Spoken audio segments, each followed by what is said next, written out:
देखिए क्वेश्चन हम लोग देखते हैं क्वेश्चन नंबर 23 कह रहा है पानी तथा कांच का अपवर्तनांक 3/2 एवं 4/3 है। कांच से पानी में जाती हुई एक प्रकाश किरण के लिए क्रांतिक कोण होगा। क्रांतिक कोण होगा तो यहाँ बताओ रे कहां से कहां जा रहा है? Water to glass, water to glass, sorry glass to water. तो पहला मीडियम क्या हो गया आपका? पहला मीडियम हो गया ग्लास ना, और दूसरा मीडियम क्या हो गया? वाटर। ये डेंसर और ये रेयर, ठीक है। ऐसे भी देखो ना, म्यू का वैल्यू कितना दिया और यहाँ कितना 4/3, 3/2 और 4/3। 3/2 का मान कितना आएगा आप ही बताओ? 1.5, 1. और 4/3 का मान 1.33। अब बताओ किसका मान जाता? ये ना, मतलब ये डेंसर हुआ और ये रेयर हुआ। तो यहां तक क्लियर। अब देखो यहां से इसको यूज करो, यहां से इसको यूज करोगे तो साइन थीटा सी बराबर क्या था? Mu R. तो यहाँ म्यू आर कौन है? 4/3 और यहाँ म्यू डी 3/2। ये ऊपर जाके गुना होगा तो साइन थीटा सी कितना? 4 दूनी 8/9। तो बताइए है ऑप्शन में थीटा सी बराबर साइन इनवर्स 8/9। साइन इनवर्स 8/9 क्या होगा भाई यहाँ पे आंसर? क्या किसी को आपत्ति? क्लियर है। यहाँ देखो आपका है क्रिटिकल एंगल। तो क्रिटिकल एंगल सबसे इंपॉर्टेंट शॉर्ट क्वेश्चन में आता है। आप 2009 से 2020 तक का क्वेश्चन बैंक देखोगे तो लगभग साल यहाँ से क्वेश्चन मिलता है, चाहे वो ऑब्जेक्टिव में हो, चाहे वो शॉर्ट क्वेश्चन में हो, चाहे वो उसका न्यूमेरिकल हो, यानी क्वेश्चन मिलता है तो मिलता है। तो भाई क्रिटिकल एंगल क्या है? क्रांतिक कोण किसे करते हैं? तो क्रांतिक कोण किसे करते हैं, चलो इस पर थोड़ा सा देख लेते हैं, है ना। जब शॉर्ट बताएंगे तो आएगा ही, लेकिन इंपॉर्टेंट है तो एक बार देख लो क्रांतिक कोण किसे करते हैं। तो यहां बताया गया था कि रे कहां से कहां जाता है? Denser to rare, denser to rare, है ना। तो डेंसर से कहां जा रहा है? रेयर मीडियम, है ना। तो कहता है जिस आपतन कोण पर, जिस आपतन कोण पर अपवर्तन कोण का मान, अपवर्तन कोण का मान 90 डिग्री हो जाए। कितना डिग्री? 90 डिग्री हो जाए तो उस आपतन कोण को, उस आपतन कोण को हम लोग क्या कहते हैं? क्रांतिक थीटा। बस यही है डिफिनेशन। जिस आपतन कोण पर अपवर्तन कोण का मान 90 डिग्री हो जाता है तो उस आपतन कोण को क्या कहते हैं? क्रिटिकल एंगल, क्रांतिक कोण। Eight which angle of incidence, at which angle of incidence, angle of refraction becomes 90 degree, becomes 90 degree, such angle of incidence is called critical angle। याद हुआ? बढ़े आगे। अब नेक्स्ट क्वेश्चन हमारा है, देखो in Young's double slit experiment, in Young's double slit experiment by DFT, if the wavelength of light is double, if wavelength of light is double, then fringe width will be, fringe width will be। तो याद कीजिए इसका formula, इसका formula याद कीजिएगा, ठीक है। इसका फॉर्मूला आपको बताया गया है था, याद है? बीटा बराबर कैपिटल डी लैम्डा बटा डी, बताए थे। ये फॉर्मूला ही डायरेक्ट आता है, ये फॉर्मूला ही डायरेक्ट आता है आपका, ये भी ऑब्जेक्टिव हुआ आपका। तो बीटा बराबर कितना? ऐसे ही याद मत रखना, डी लैम्डा बाई डी, मतलब फंस जाओगे। Capital D lambda by D, small D. अब कैपिटल बोल ही दिए तो नीचे होगा तो क्या हो गया? स्मॉल। क्लियर है। जहां कैपिटल डी क्या होता था? यहां कैपिटल डी क्या होता था? Distance between the slit and a screen, distance between the slit and screen, छिद्र एवं पर्दा के बीच की दूरी। स्मॉल डी क्या होता था? Distance between the slit, distance between the slit, छिद्रों के बीच की दूरी, क्योंकि डबल स्लिट है, दो छिद्र तो उसके बीच का दूरी देगा। और लैम्डा क्या होता है? वेवलेंथ। लैम्डा क्या होता है? Wavelength of light, wavelength of light. Clear? अब बताओ यहाँ किसमें चेंजिंग कर रहा है? वेवलेंथ ना, तो beta directly proportional to lambda, beta directly proportional to. अब डायरेक्टली का मतलब जानते हो, है ना, हिंदी में कहते हैं समानुपाती। जितना इसको बढ़ाओगे उतना इसका वैल्यू बढ़ेगा। तो 2 गुना किया है ना, तो बताओ ये भी कितना होगा? 2 गुना। दैट इज आंसर क्या होगा? आंसर क्या होगा? क्लियर? क्लियर? तो यहाँ पे ये फॉर्मूला आप याद रखना, क्योंकि ये क्वेश्चन पूछा हुआ है फ्रिंज विड्थ का कितना? कैपिटल डी लैम्डा बटा डी, स्मॉल डी। क्लियर है? जहां कैपिटल डी क्या है बता दिए ना, कैपिटल डी क्या है? Distance between the slit and screen, slit and screen, छिद्र एवं पर्दा के बीच की दूरी। स्मॉल डी क्या है? डिस्टेंस बिटवीन स्लिट, छिद्रों के बीच की दूरी। और लैम्डा क्या है? वेवलेंथ ऑफ लाइट, प्रकाश जो यूज कर रहे हो ना उसका वेवलेंथ रंग है। क्लियर? चलो यहां से एक क्वेश्चन और होता है, ये शॉर्ट क्वेश्चन में ये है फ्रिंज विड्थ।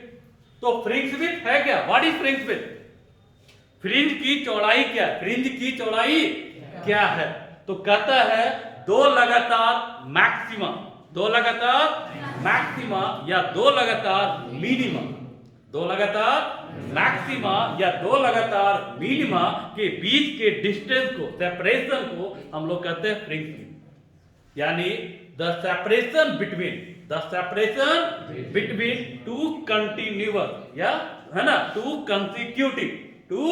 कंसेक्यूटिव है ना, ब्राइट बैंड या डार्क बैंड, ब्राइट बैंड और dark band is called fringe width. यानी 2 लगातार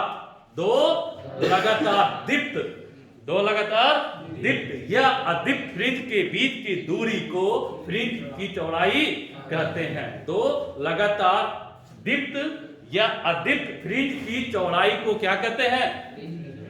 फ्रिंज की चौड़ाई कहते हैं। चलिए बढ़े आगे, चलिए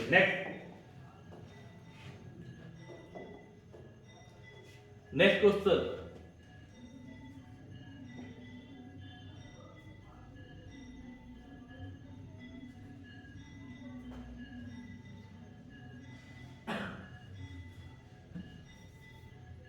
तो नेक्स्ट क्वेश्चन यहां पे क्या है? एक उत्तल लेंस से 24 सेंटीमीटर की दूरी पर रखी एक वस्तु का 3 गुना आवर्धित काल्पनिक प्रतिबिंब बनता है, काल्पनिक प्रतिबिंब बनता है। तो लेंस की फोकस दूरी क्या होगा? लेंस की फोकस दूरी क्या होगा बता सकते हैं? तो बताओ कैसा, कितना इमेज बना रहा है इसका? देखो यहां पर क्वेश्चन कह रहा है 3 टाइम्स मैग्नीफाइड, 3 गुना आवर्धित image of an object kept at A distance of 24 centimetre. यानी एक चीज बताओ, इमेज का जो साइज दिया है बाबू, इमेज का जो साइज दिया है वो ऑब्जेक्ट का साइज का कितना गुना? 3 गुना। यानी I बटा O कितना हो गया? यानी M बराबर कितना? बुझाया? पढ़े हो 10th में? प्रतिबिंब की ऊंचाई एवं वस्तु की ऊंचाई के अनुपात को क्या कहते हैं? मैग्निफिकेशन आवर्धन। The ratio of size of image to the size of object is called magnification, is called magnification. यानी M दे दिया और ऑब्जेक्ट को कितने दूरी पर रखा? 24 सेंटीमीटर की दूरी पर, 24 सेंटीमीटर की दूरी पर। क्लियर? और बताओ, आपको कह रहा है the focal length of the lens use, the focal length of the lens use. तो याद कीजिए मैग्निफिकेशन M बराबर F by F minus you, F minus you बताए थे। आप सही है कि गलत जो देखो, अगर u का मान f से बड़ा है, अगर u का मान f से बड़ा है तो इमेज कैसा होता है? पढ़े हो 10th में ही पढ़े भाई, मानते कि 12th चौपट है, ठीक है 10th तो पढ़े हो ना। 10th में आप क्या पढ़े थे कि जब वस्तु दूरी फोकस दूरी से ज्यादा हो तो प्रतिबिंब वास्तविक होगा, पढ़े हो ना। और वास्तविक कब आता है ये भी बताया गया होगा कि जब m निगेटिव होता है, जब m क्या होता है। तो बताओ अगर u का मान f से बड़ा है तो m निगेटिव आ रहा है, नहीं आएगा। मतलब यहाँ पे ये फॉर्मूला क्या है, क्लियर है। अब देखो यहाँ पर ये जो इमेज बन रहा है वो कैसा इमेज है, कहा गया वर्चुअल, कैसा है। जहां वर्चुअल लिख दिया m प्लस होगा या माइनस होगा, m क्या होगा प्लस होगा। तो यहाँ पे कितना 3, f नहीं पता तब पता ही होता तो पुस्तक u 24 प्लस में या माइनस में। यहाँ आपको माइनस साइन में कन्वेंशन लेने की जरूरत नहीं होती है, समझ गए। यहाँ आपको डायरेक्ट वैल्यू पुट कीजिए, फिर आप बोलोगे सर आप तो ये बोले थे कि प्लस माइनस नहीं लेना है, तो यहाँ पे आप प्लस यहाँ पे लिए है ना। तो यहाँ पे भाई लिख रहा है कौन सा इमेज है, वर्चुअल। कौन सा इमेज है, वर्चुअल। तो यहाँ पे क्या होगा आपका प्लस, क्योंकि मैग्निफिकेशन में आप जानते हो ना कि इमेज जो होता है वो रियल भी हो सकता है और रियल होगा तो माइनस, वर्चुअल होगा, ठीक है। आप बताओ कैलकुलेशन करना है, कर लोगे कितना हो जाएगा, कितना हो जाएगा आप ही बताओ। यहाँ पर 3f माइनस पक्का बराबर कितना f, ये जाएगा इधर 3f minus f that is कितना बराबर कितना 72। f बराबर कितना 72/2, 72/2 कितना हो जाए 36 दूनी है ऑप्शन में, नहीं समझ में आया। तो ये क्वेश्चन आसान था कि नहीं था, है ना। तो बिहार बोर्ड का क्वेश्चन हार्ड ही कहाँ होता है, बिहार बोर्ड का क्वेश्चन हार्ड ही कहाँ होता है।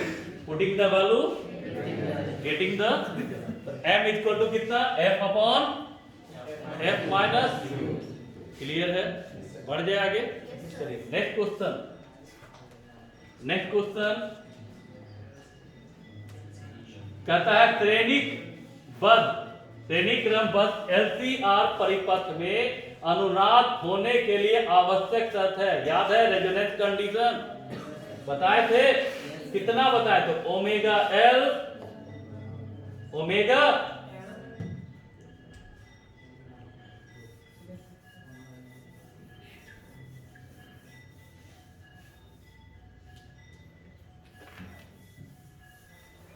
रेजोनेंस कंडीशन के लिए बताए थे हम ओमेगा बराबर है ना, या ओमेगा L बराबर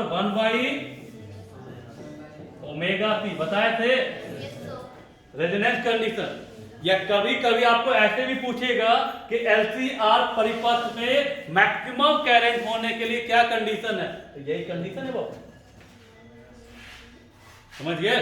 तो ओमेगा L बराबर कितना 1/ओमेगा C। या कभी कभी यहां से ओमेगा का वैल्यू पूछता है तो बताओ ओमेगा स्क्वायर बराबर लिखोगे,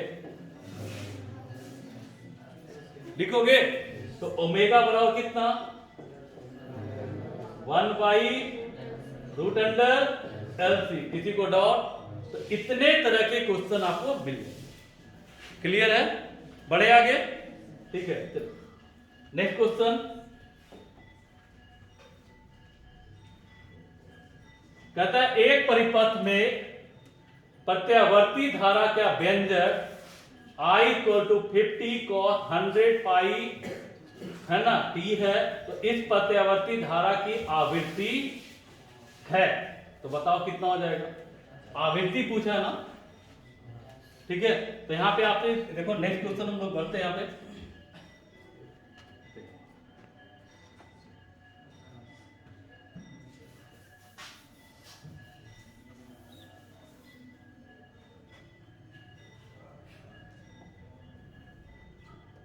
The alternating current in the circuit is represented by I = कितना 50 cos 100 pi t, the frequency of alternating current is. बापू क्वेश्चन तो दिख गया। चलो यहां पे हम लोग वर्क करते हैं। I इक्वल टू, याद है I not sine omega T या कॉस ओमेगा टी भी लिखते हैं ना। तो यहां देखो हमसे पूछा क्या, फ्रीक्वेंसी। तो अगर कंपैरिजन किया जाए तो ओमेगा के जगह पे कितना है, ओमेगा की जगह पे कितना है, तो ओमेगा इज इक्वल टू कितना 100 पाई, बुझाया। और ओमेगा बराबर कितना होता है 2 पाई है, होता है कि नहीं होता है ना। हमें क्या पता, आप बोल दीजिएगा तो मान लेंगे, है ना। चलो आप नहीं पता है तो ये तो पढ़े होगे टी बराबर 2 पाई बटा ओमेगा, पढ़े हो।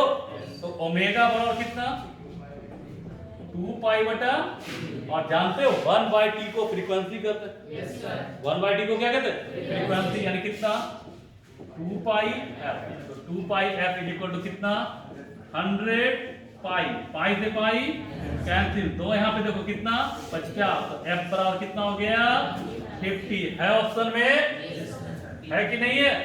तो आपका कौन हो गया आंसर, आया समझ में, कोई दिक्कत। बढ़िया आगे, कितना क्वेश्चन हुआ 27, बहुत क्वेश्चन बचा हुआ है। चलिए नेक्स्ट,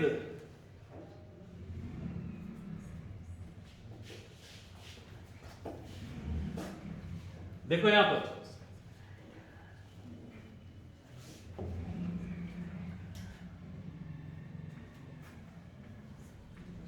ब्रूस्टर का नियम है, ब्रूस्टर्स लॉ, याद है कितना, म्यू बराबर 10 आईपी, म्यू बराबर 10 आईपी बताए थे। इसका क्वेश्चन न्यूमेरिकल में भी पूछा है आपसे, इसका न्यूमेरिकल भी पूछा है, समझ गए।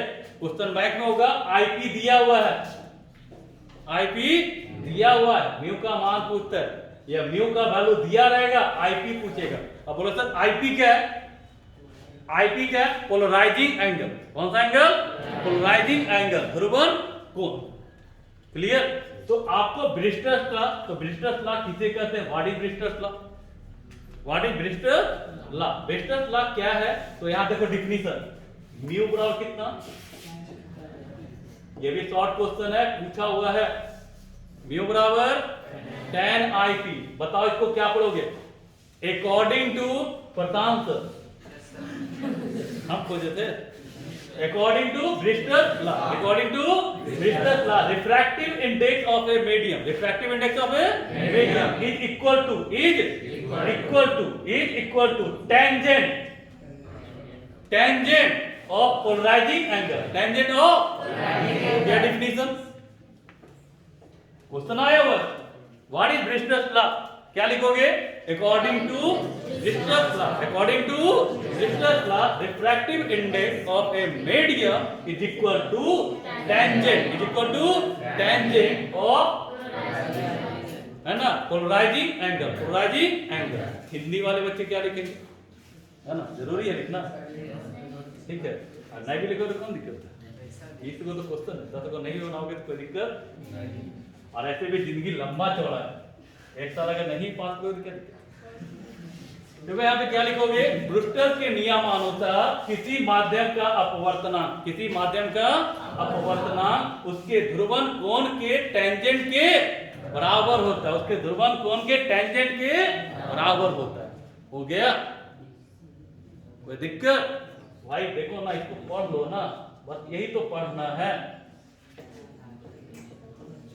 म्यू क्या है, इंग्लिश में बोला जाए तो रिफ्रैक्टिव इंडेक्स, हिंदी में बोला जाए टेंजेंट को हिंदी में बोलोगे तब भी टेंजेंट, इंग्लिश में बोलोगे तब भी टेंजेंट। आईपी क्या है, पोलराइजिंग एंगल, ध्रुवन कोण, ध्रुवन कोण। तो यहाँ पे आप लिख दो, according to Brewster's law refractive index of a medium is equal to, कहता है is equal to tangent of polarising angle, tangent of polarising angle. Clear है।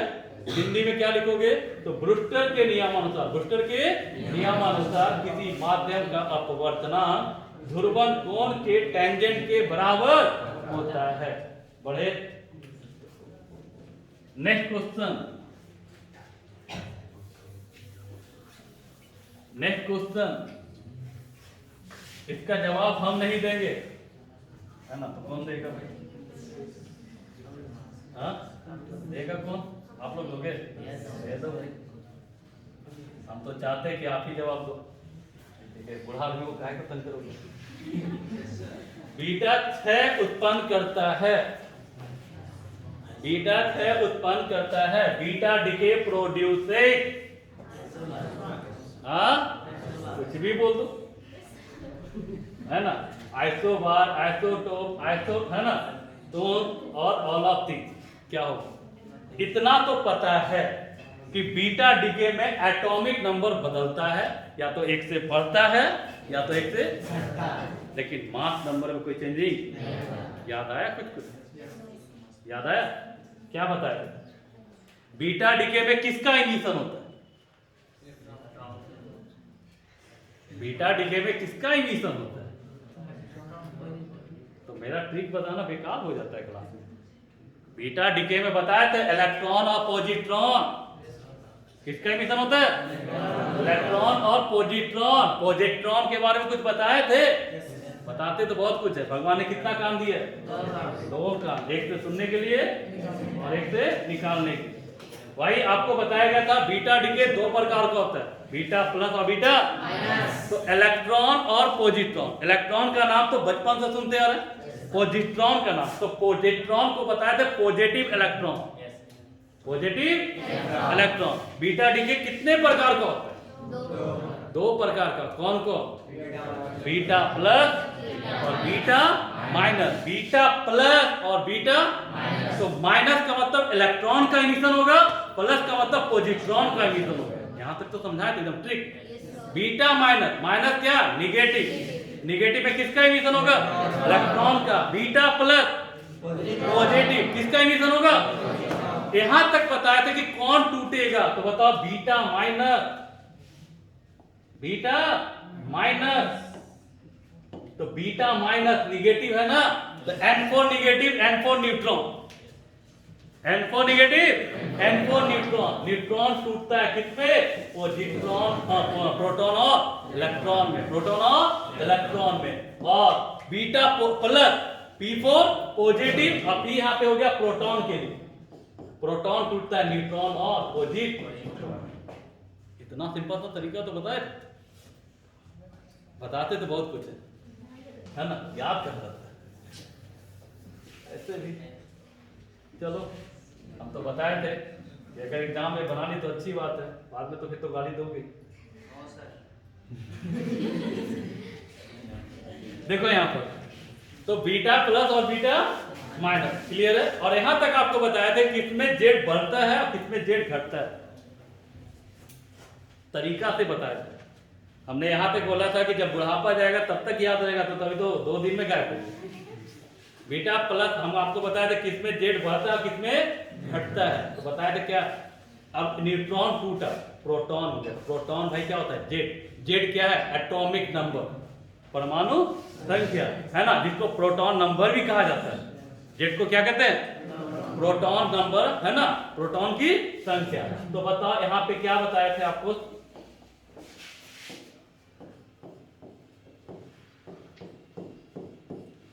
क्या बताए थे कि अगर आपका बीटा माइनस है तो बीटा माइनस का मतलब क्या बताया? न्यूट्रॉन टूटता है। कौन टूटता है? न्यूट्रॉन। किसमें? प्रोटॉन। तो प्रोटॉन आपका न्यूट्रॉन टूट के प्रोटॉन बना दिया, तो एक प्रोटॉन बढ़ ना गया, तो एक प्रोटॉन बढ़ गया तो यहाँ कितना हो जाएगा? हाँ, और बीटा माइनस हमेशा याद रखोगे, कितना एक्सप्लेन किए थे हम आपको, ठीक है। अभी नहीं समझ में आ रहा है, कहीं आप पढ़ने जाओगे ना, डायरेक्ट बोलेगा ऐसे रट जाओ, तब समझ में आएगा कि क्या होता है फिजिक्स। देखो यहाँ पे आपको बताया था बीटा प्लस, प्लस क्या बताया था? तो प्लस में कौन टूटेगा? प्रोटॉन। वो टूट के क्या बना देगा? न्यूट्रॉन और पॉजिट्रॉन। तो एक प्रोटॉन जो भी था वो भी टूट गया, तो कम ना गया, तो कम गया मतलब क्या?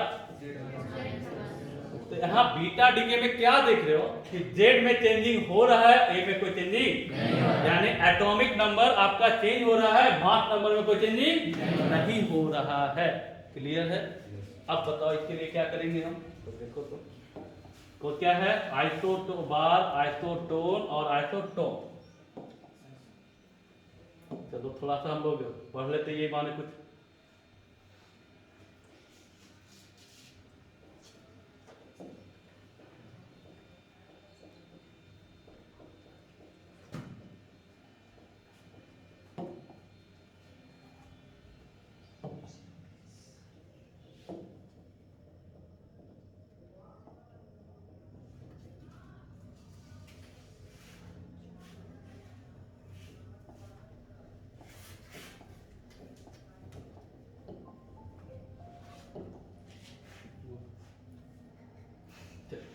अब आते हैं थोड़ा सा हम इस पे सारे को थोड़ा सा बताते हैं, ये शॉर्ट क्वेश्चन में भी हमारा काम देगा।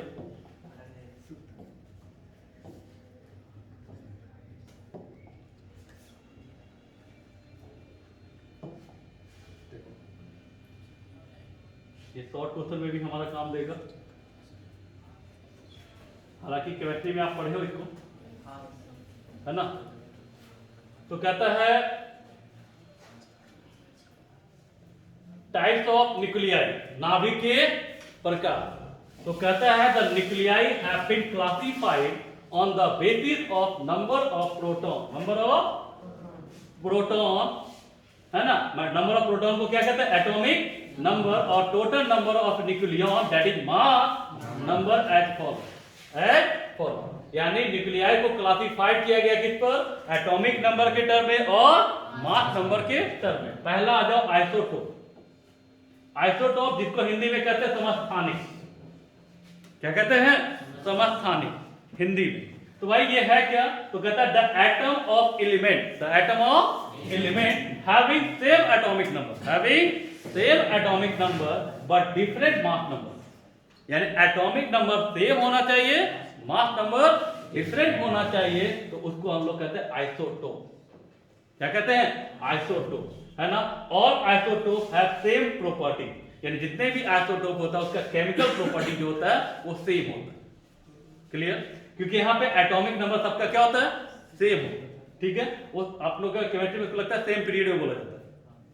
ठीक है, अब कहता है आइसोटोप है, कुछ एग्जांपल दिया गया, यानी आइसोटोप किसे कहते हैं, आइसोटोप किसे कहते हैं, वैसा एटम जिसका एटॉमिक नंबर क्या हो, सेम हो, और मास नंबर क्या हो, डिफरेंट हो। यहां जो हम लोग पढ़े थे बीटा डीके, तो बीटा डीके में क्या हो रहा था कि जेड चेंज हो रहा था, मास नंबर कोई चेंज नहीं, यानी इसका मतलब ये आइसोटोप नहीं होगा, आइसोटोप नहीं होगा, समस्थानिक नहीं होगा। आगे बढ़े, ठीक है। अब आगे क्या है हमारा, आइसोबार, आइसोबार जिसको हम लोग कहते हैं समभारिक। नाम ही है समभारिक, जिसका सबका भार सेम हो, मास सेम हो। यानी कहता है कि द न्यूक्लियाई विच है, द न्यूक्लियाई विच है same mass number, same mass number but different atomic number. Mass number same होना चाहिए और एटॉमिक नंबर डिफरेंट होना चाहिए। तो यही तो लगता हो रहा था, मास नंबर सेम था, एटॉमिक नंबर डिफरेंट। इसका मतलब क्या होगा आंसर, आइसोबार। क्या होगा, आइसोबार। क्लियर है। तो समभारिक किसे कहते हैं, वे नाभिक जिसकी द्रव्यमान संख्या समान हो परंतु परमाणु संख्या भिन्न भिन्न हो, समभारिक कहलाते हैं। क्या कहलाते हैं, समभारिक कहलाते हैं। क्लियर। तो इसको क्यों छोड़े, बेचारा ये नाराज हो जाएगा, नहीं तो दो को पढ़ लिए ना। अब आ जाओ आइसोटोन। आइसोटोन, आइसोटोन किसे कहते हैं, है ना। तो इसको कहते हैं सम न्यूट्रॉनिक, सम न्यूट्रॉन। नाम ये सम न्यूट्रॉनिक, मतलब जिसमें न्यूट्रॉन की संख्या सेम हो, एटॉमिक नंबर मास नंबर से कोई लेना देना नहीं है। देखो यहां पर क्या कहता है भाई, देख लो इसको, यहां क्या कहता है, आइसोटोन।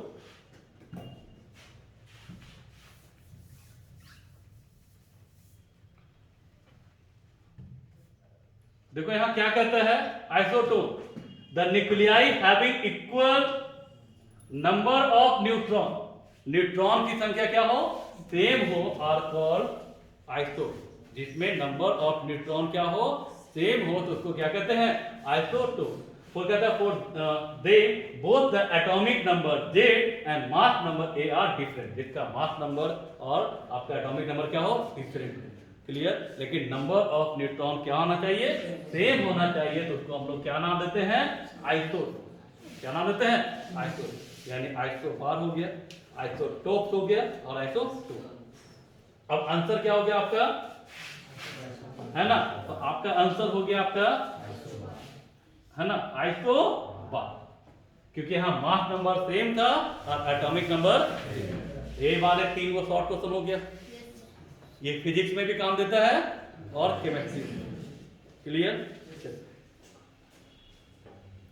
थोड़ा सा और 2 मिनट हम देख लेते हैं।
देखो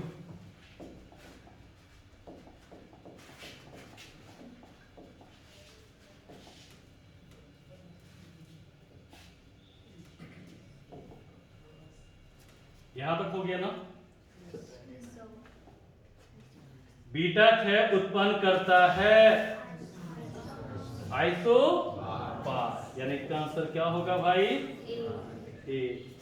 कुछ बुझाया, क्लियर है, हो गया। चलिए नेक्स्ट आपका क्वेश्चन नेक्स्ट क्या है, which of the following has sorted wavelength. यहां पे क्या होगा, इसका गामा का ना होगा, इसका होगा गामा रे। इसका 0.07 समथिंग होता है। 0. सबसे ज्यादा एनर्जेटिक कौन होता है आपका, गामा। क्या होता है, तो गामा एनर्जेटिक है, मतलब उसका एनर्जी ज्यादा है। तो ज्यादा मतलब SCY सबसे ज्यादा एनर्जेटिक मैच आपका रेडिएशन कौन होता है, गामा। उसके बाद एक्सरे। याद है हमने आपको एक्सरे बताया था कुछ दिन पहले, वहां पे क्या लिखा था, गामा को छोड़कर, गामा को छोड़कर सब क्या होता है, मोर एनर्जेटिक होता है। तो इसके अनुसार क्या होगा, है ना। बाकी तो आपका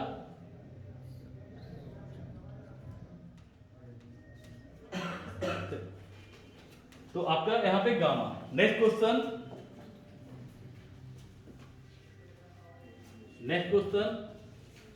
the relation between de Broglie wavelength and momentum. Lambda बराबर कितना बताए थे, HYP ना। लैम्डा बराबर कितना, HYP। लैम्डा बराबर HY। क्लियर है। तो ये ध्यान रखिएगा, डी ब्रॉगली वेवलेंथ। याद है डी ब्रॉगली वेव किसे कहते हैं,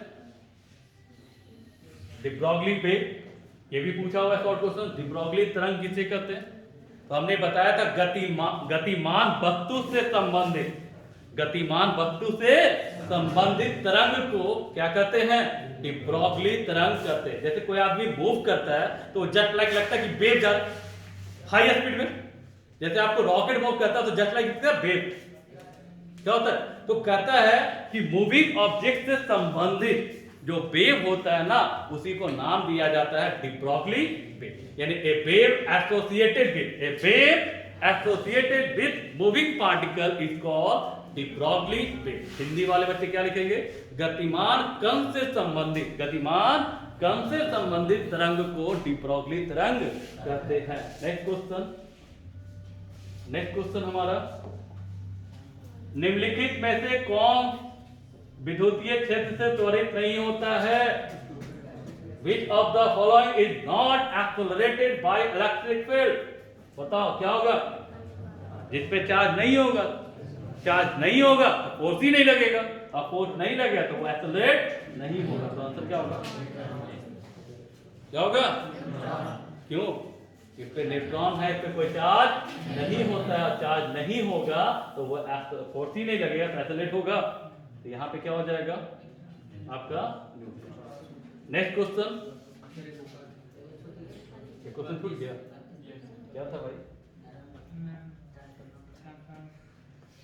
अच्छा, ट्रांसफॉर्मर का कोर है ना, किससे बनता है? Core of transformer is made of soft iron. क्या होता है? Soft iron. तो ऐसे ही है, ठीक है, सॉफ्ट आयरन। क्लियर? इसका आंसर क्या होगा? Soft iron. क्लियर? क्लियर? चलिए बढ़े आगे। नेक्स्ट क्वेश्चन हमारा क्या था?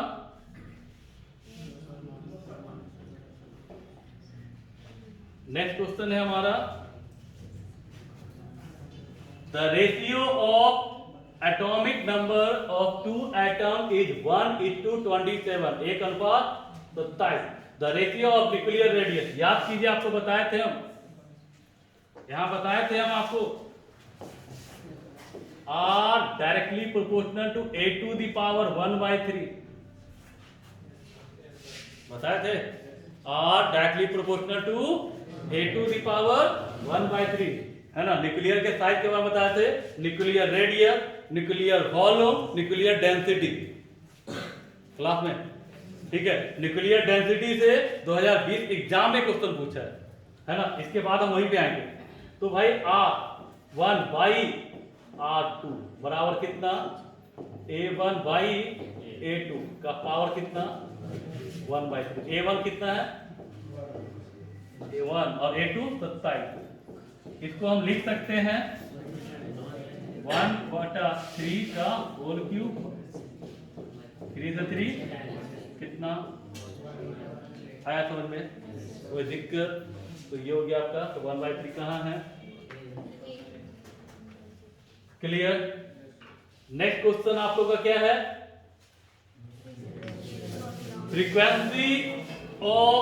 Frequency range of ground wave should be, शायद हमने क्लास में लिखाया था इसका value less than 1.5 megahertz, 1.5 megahertz, ठीक है। तो हमने इसका लिखाया था ग्राउंड वेव का फ्रीक्वेंसी कितना? लेस देन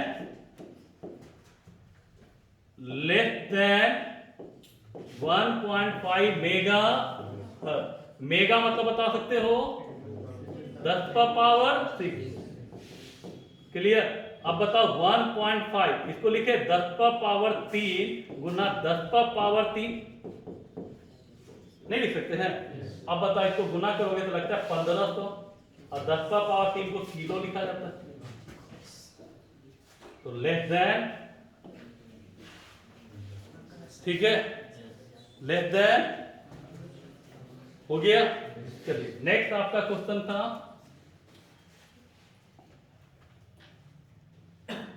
एक समान विद्युतीय क्षेत्र E में एक द्विध्रुव को E की दिशा से थीटा विक्षेपण में किया गया कार्य होता है।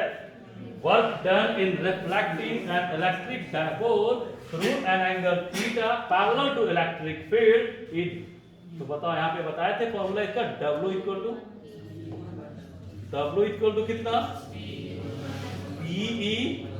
ऐसे मेन फॉर्मूला था cos θ1 माइनस cos θ2, याद आया? तो यहाँ θ1 का वैल्यू कितना? 0 लिखा है, तो यहाँ पे cos 0 का मान कितना?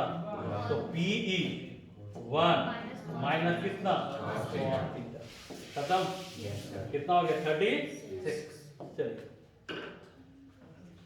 चलिए यहां तक हो गया। चलो रहने दो भाई, है ना। देखो क्वेश्चन सिर्फ ऑब्जेक्टिव नहीं हो रहा है, आप देख रहे हो कि एक ऑब्जेक्टिव से जिसका पॉइंट निकल रहा है उसके साथ क्या करें? क्लियर करते जा रहे हैं, ठीक है। कुछ शॉर्ट क्वेश्चन भी साथ में लेके चल रहे हैं। जैसे ही ये समाप्त हो जाएगा तो मेन शॉर्ट क्वेश्चन जो है वो हम लोग एक बार क्या करेंगे, देखिए।